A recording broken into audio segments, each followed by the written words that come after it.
అన్ని భగవద్గీతను భాగవతాన్ని రామాయణాన్ని పారాయణం చేసిన పండితులు మీరు. అవును, అటువంటి వాళ్లకు నేను అబద్ధం చెప్పేదాన్ని కాదయ్యా.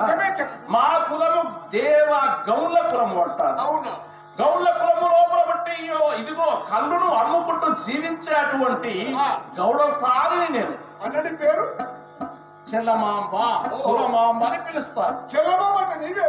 అవును. నేను ఎవరు అనుకున్నాను? ఎందుకో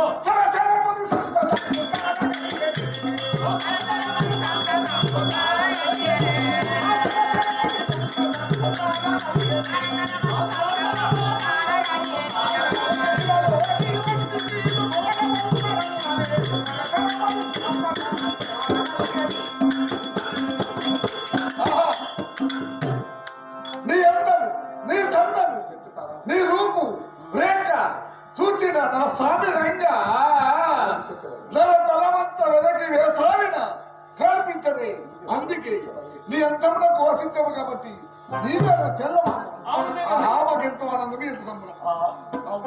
నా పేరు చెప్పగా, నా ఊరు చెప్పగా, నా కులము చెప్పగా నీకెందుకో సంతోషం. నీ పేరు, నీ రూపు, నీ కులము, నీ స్థలము, నీ హృదయ వినత్తులన్నీ ఏమని వర్ణించవచ్చు మాట్లాడుతున్నాను.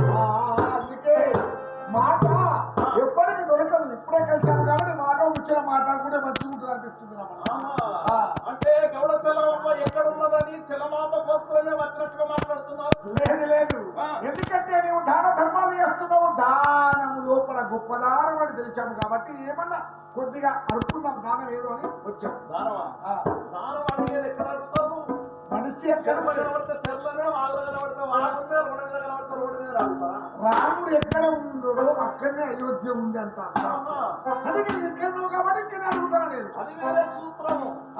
అంటే మేము అడిగింది ఇస్తావు కదా?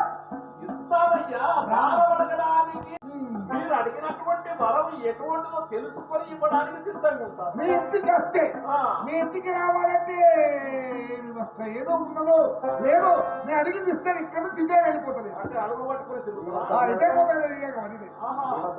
అడిగింది ఇవ్వాలంటారు.